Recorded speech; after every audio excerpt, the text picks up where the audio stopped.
I'm Greg Giuliano. I'm an executive coach, organizational change consultant, and author. I believe leaders have the power to shape the future and change people's lives. I also believe people who challenge the status quo and go beyond usual and ordinary are rare. They're willing to go to the edge and push farther, over and over again. When I find these ultra leaders, I love to talk with them. In each episode, I talk with ultra leaders to learn how they do what they do and how they keep growing as leaders. I promise you a full dose of ultra leadership from other ultra leaders just like you in every conversation. We're at the edge of another episode. Let's jump in. Welcome to another episode of Ultra Leadership. My guest today is Shawn Wing. Shawn has over 23 years of global human resources expertise and experience. He's the Vice President of People Experience at Western Digital, a leading data storage company. He leads a global HR team of 130 professionals spanning across people operations, people shared services, global mobility, contingent workforce, global payroll services, digital practices and solutions, central project orchestration services, and people intelligence. He's on a mission to embed the right people experience across the enterprise, from onboarding to exit, driving the rethinking and resetting of core people operations, and in the process, creating optimized workflow practices and processes.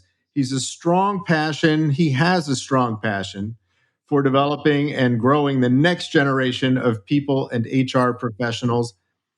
In my conversations with him, I find him to be a compassionate and engaging people leader who jumps in to help get things done. He embodies ultra leadership, going beyond usual and ordinary to lead positive transformation. So I'm really excited to say welcome, Shawn, to the program. Hey, Greg, thank you so much. Pleasure to be here. Thank you for the invite in the first place. I'm looking forward to this. Me too. So let's jump in so first of all, I love your title, People Experience, right? Shaping the experience for people. Because I think it's tied to, if we create a good experience for our people, it translates into a good experience for our customers and then and we end up having a positive brand experience in the marketplace. So I love your title and I love the work that you're about. And it sounds like that you're driving a lot of transformation in your organization. And so I'd like to start there. From your experience, what's the most challenging aspect of leading an organization or a team through transformation? Yeah, because by definition, when you're transforming, you're changing the status quo. You're challenging, in some respect, the status quo.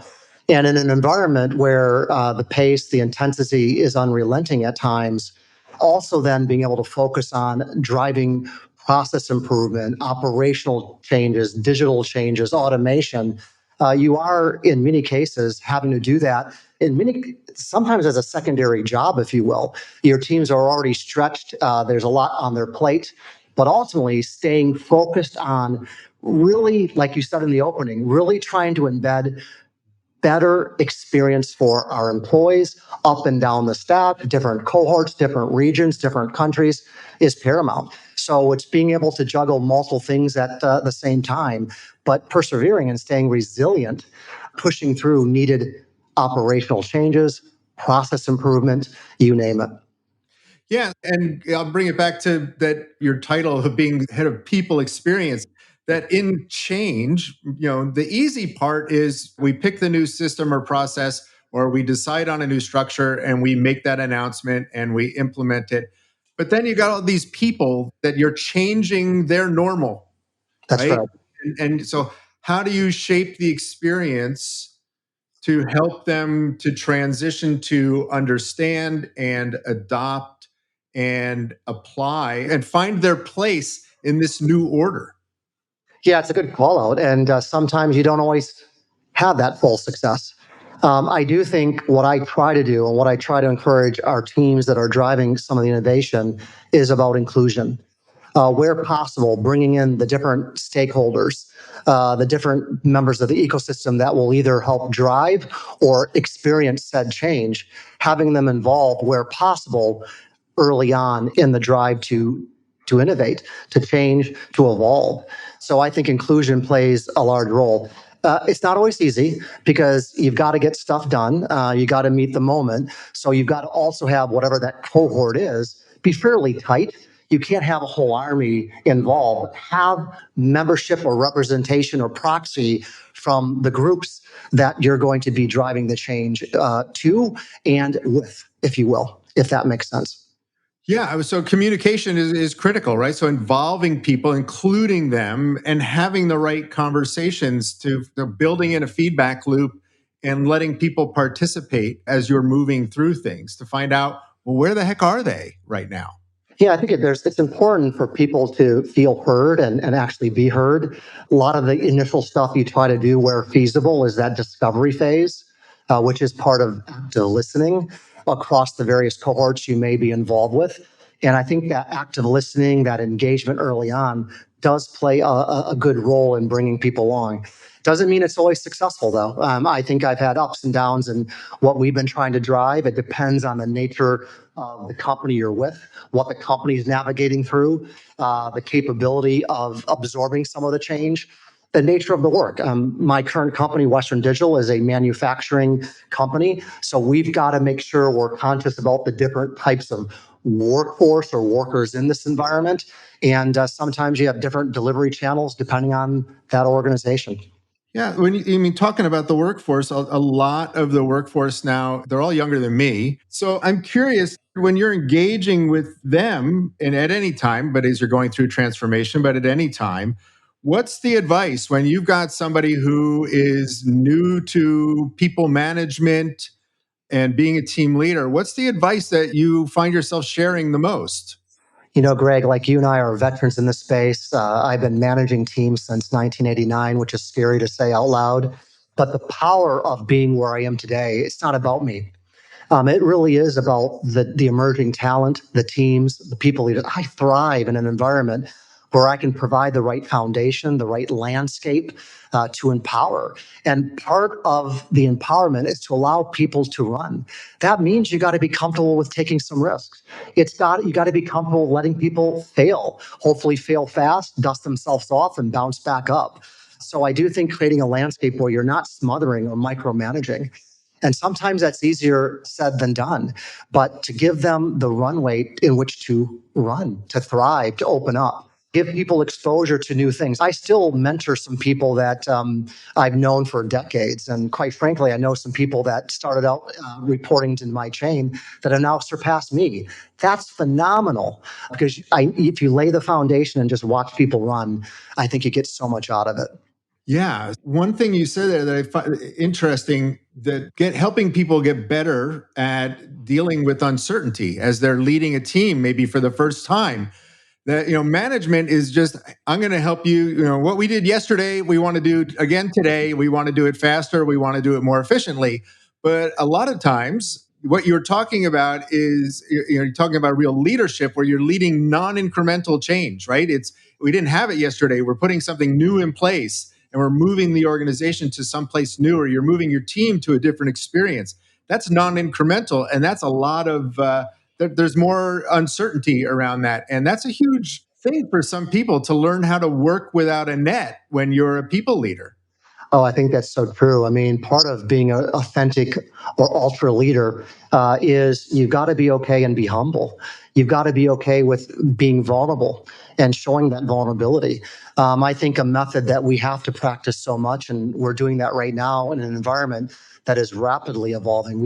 This week, we just announced that the company intends to split. So our HDD division and our flash division to take what is one company today and become two companies. So we've got a lot of work to do with respect to a lot of our core processes, our practices, our technology. We've got to continue to hone in on automation. And you've got to be okay. We've practiced, I'm using an engineering term, but we're practicing agile methodology. Yeah. And that's not for the faint of heart, because your initial product sometimes is not fully baked. Right. And you get a lot coming at you like, well, that didn't work well, but that's the nature of the beast. It's about continuous improvement and being okay to continue to refine as you did your initial launch, and you get better and better. And we've got a lot of examples where The initial product didn't go very well, but you learn, you dust off, you keep going, you persevere, and your ultimately your end product is hopefully pretty darn good. Would it be awesome if everybody figured out that life is test and learn? So true. That's so true. Man, you are at the moment where we were just talking about this, right? So there's an external event where we announce this is a major transformation. One company's becoming two companies. So everybody immediately has tons of questions. And so equipping all of our managers to be able to answer those questions and engage with empathy as people are trying to process what's happening, why is it happening, how's it going to happen, what's the impact on my team. So how do you help your managers to be ready to stand in that, in the breach there and be able to have empathy and listen to people as they're trying to figure stuff out and to be able to answer those questions? Yeah, I think part of it too, particularly in early days, like for example, Monday, we just announced this, right? It's okay not having all the answers. And that is part of the authenticity that you need to demonstrate as leaders and your people leaders themselves. We're not asking you to have all the answers because you can't. What can we address? What will take some time to sort out? I just did a video across my organization today because it's global. And just to try to reassure, we got to keep focused on the mission at hand while we continue to learn how this change that's coming up sometime over the next 12 months will impact us. Naturally, all of us, including us people leaders, one of the first questions is, well, which company will I be part of? Am I going to the flash side? Am I going to the HDD side? And I understand why employees are anxious and concerned about that. At the same time, they know by definition that part of my colleagues today are going to be moving to a new company. I may be staying in this company. Me as a leader, being able to say, where am I going to be placed? But that's Right. part of just acknowledging to your people leaders, your employees up and down the stack in every country, that you yourself, not only am I a leader of this population, but I'm also an employee navigating the same type of questions and curiosity that they have. I do think it gets back to what you said earlier, too, just really good open communication, trying to address what you can address. The other thing that we talk about a lot here, and I did in my previous company too, is really trying to provide clarity. I may never be able to provide certainty. And that's a big difference because people really want certainty, predictability, and that's not always the case. We can't always provide it, I should say. Yeah, and that's huge. I want to repeat that for everybody, right? So clarity is more important than certainty. And you can get to shared clarity. You're never going to get to 100% certainty. I think that's right. And if you try to, you become inauthentic. You're probably making stuff up. And people will see through that right away. So part of the authenticity of a leader is not trying to seem smarter or more knowledgeable in areas that you may not be. Don't fake the funk. Address what you can and acknowledge where you don't have all the answers, or help bring people in, either your peers or your boss or others, to fill in some of the gaps if you're not aware. Yeah, there's three words that leaders dread saying, and it would be better if they just would be okay with it and say, you know what, I don't know. That's I'll right. go find out. That's right. That's important. All the way up and down the stack. I think that's important. So this kind of a change, right? It causes a lot of stress in the system. And we were talking earlier that when we get stressed, we go to our default setting. And sadly, for a lot of leaders, our default setting is that command and control instinct that we picked up early, and we think, oh, this is the way I'm going to get through this. And so, when you see it happening, what do you do about it? How do you help leaders break that habit? Well, part of it is, real time feedback, contemporaneous feedback. Don't wait for it to kind of build or fester or blow up into something even uglier. Good communication with your own people leaders, good communication where you even see that with individual contributors, address it. I myself have experienced it, right? Also acknowledging where you yourself as a leader, potentially under times of stress, may default to kind of that command and control type of methodology. In the moment, it probably feels like you cut through and it helps, but it actually does a lot of damage with respect to trust, with respect to really building capability, not only of leaders on your team, but also individual contributors that they could lead projects, they could lead initiatives. They certainly, in many cases, are the face of like shared services or operations. So it just deflates and depowers, or I don't think depower is even a word. It has the opposite effect. But in the moment, we think is absolutely effective to be command and control and yell at people or just take over. Although, Greg, I must say, there are times, depending on the circumstance, where you may not have a choice but to kind of take the reins, but try to avoid it as much as possible. Yeah, I mean, there's sometimes, there's no alternative, but as a default style, over time, I think it's disempowering and it eats away at engagement, right? I don't like being told what to do. I don't think you like being told what to do. I don't think anybody likes being told what to do. And so my job as a leader isn't to tell you what to do. I hired you because you know what to do. So if I'm telling you what to do, it's maybe my anxiety is driving that, not your lack of knowledge and skill. Really well said. I mean, because you're putting people into a defensive posture. You're putting people into more stress. So all you're going to likely get is more of that behavior that concerns you in the first place, right? And it's also it hurts people's ego and stuff like that as well. It's hard though, because I think particularly the more seasoned player, you may think you have all the answers, or maybe you do in this case have the right direction. But people learn by having to have the foundation of empowerment and just let them stumble a little bit. They'll learn from it. They'll be better, and they'll become a stronger leader in the end. Yeah. So how have you over your career, how have you, kept yourself growing? Maybe formal things that you've done, informally. How do you keep growing as a leader? I think you take on new challenges. You take on new assignments. Sometimes I even remember coaching some leaders that started on my organization that an opportunity came their way in a completely different part of HR, for example. And they said, I would never want to do this, or I never want to do that. They ended up, I said, just give it it's not a lifetime. You're not committing to this as your only pathway. Go experience it. You may surprise yourself. And quite frankly, in most cases, some folks end up staying in that division, whether it's compensation or people intelligence or whatever it may be, by just trying. Don't be afraid to try new things. Don't be afraid to get involved with places where you're not a subject matter expert. You don't have all the answers, because again, that gets back to what we talked about earlier. So moving around, in my previous company, I spent 22 years there. I knew it was time. Great company. I love working there. Kind of grew up in most of my adult career there, but it was time to try something new. So now I'm over here in more of a manufacturing based organization, and I'm learning a lot because it's a new environment. And that learning. I told you earlier that I wish I would do more reading and stuff like that, business reading and all that, but I haven't done a lot of that. But what I am trying to do more and more of is attend, like I just went to DC last week and attended the Washington Post forum on the future of AI, and just getting exposure to that, learning more about the whole generative AI space. That's exciting because it gets back to my whole passion around driving transformation. Yeah, I love it. Yeah. So, I mean, that's the way we keep learning, right? We expose ourselves to new things, be it a book, a podcast, conference. Yeah. So, probably the last question, and then we'll wrap it up. But I'm curious that you're shaping the experience for people. I mean, most of us are members of teams. So, that's their experience of the company, is being a part of this team. Is there a behavior or a practice that you would encourage any team or team leader to put in place, that if you did this one thing, it's going to elevate the performance of that team? Great last question. Would you mind if I actually had 8 things? Yeah. And it's not mine. I can't take any credit for this.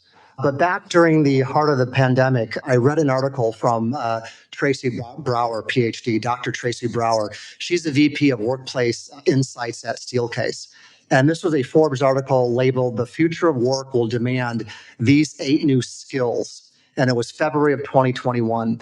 And what I loved about the way she packaged it, it was so easy to consume and understand that it ended up, I had my team reach out to her, and then she joined me both at my previous company and here on some podcast, because she really not only is a prolific author, she gets to meet a lot of different leaders in a lot of different companies.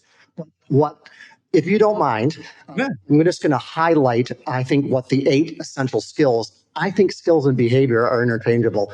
Bear with me, because I think this is what I continue to emphasize with my current team. The first skill, ambiguity, the ability to deal with ambiguity and more to embrace it. Curiosity, an unquenchable curiosity will rule the day. Openness, seeking diverse opinions and learning from diverse experiences. Entrepreneurship and empathy, tuning into shifting needs of the market and deeply understanding and empathizing with user needs, a feel for innovation. Powerful one, resilience. Stay aware of new information, make sense of it, reinvent, innovate, and solve problems. Optimism and imagination, envision and foresee what might happen, are critical to staying motivated, inspired, and driven to create new beginnings. Rapport and relationships, ability to build rapport and to build it quickly and sometimes from a distance. And then finally, Greg, thanks for your patience, action. And this quote from her article, there's more, she goes in depth on each of these in more detail, but this quote I love. Action, the future will not belong to the cynics who sit on the sidelines.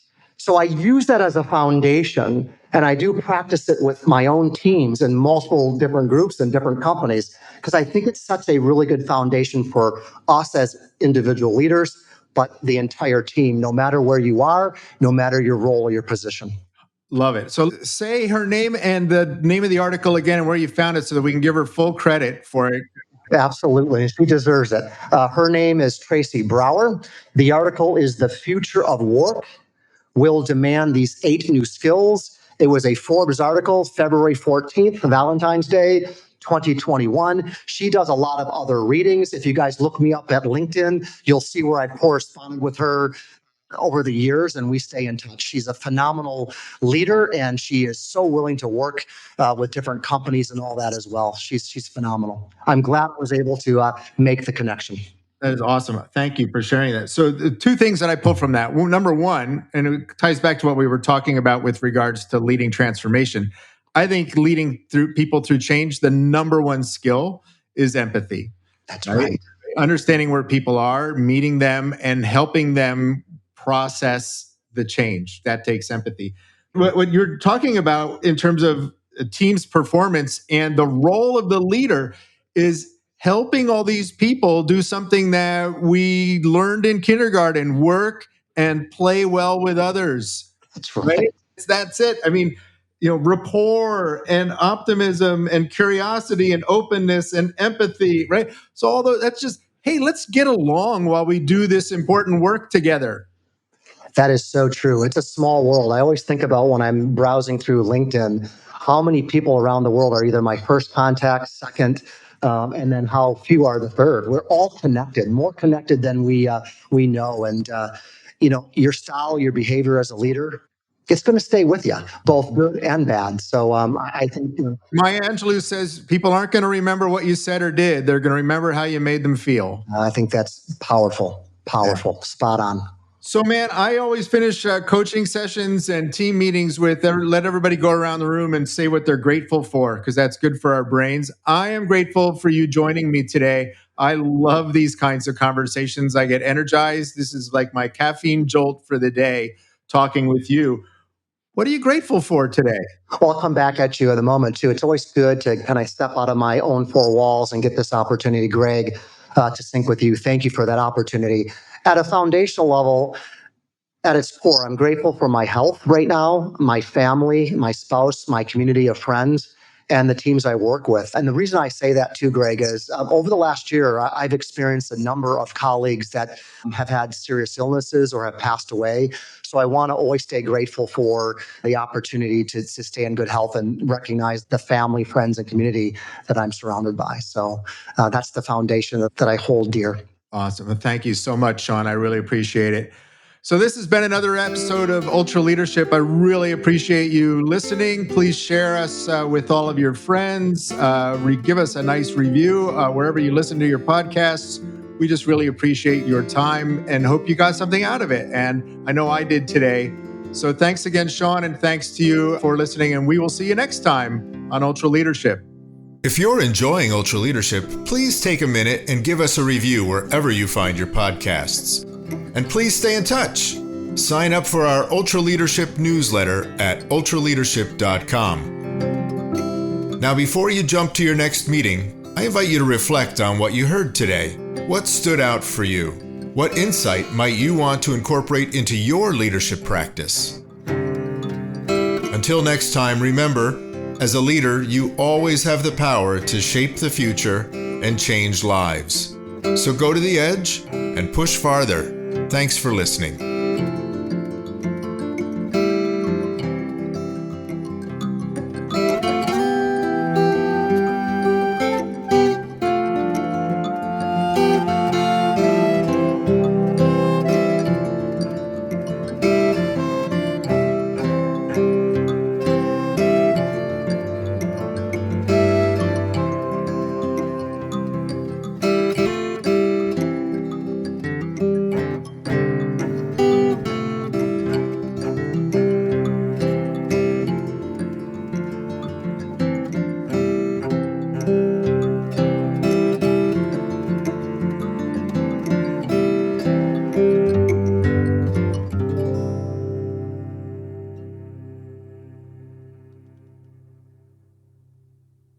This is thepodcastfactory.com.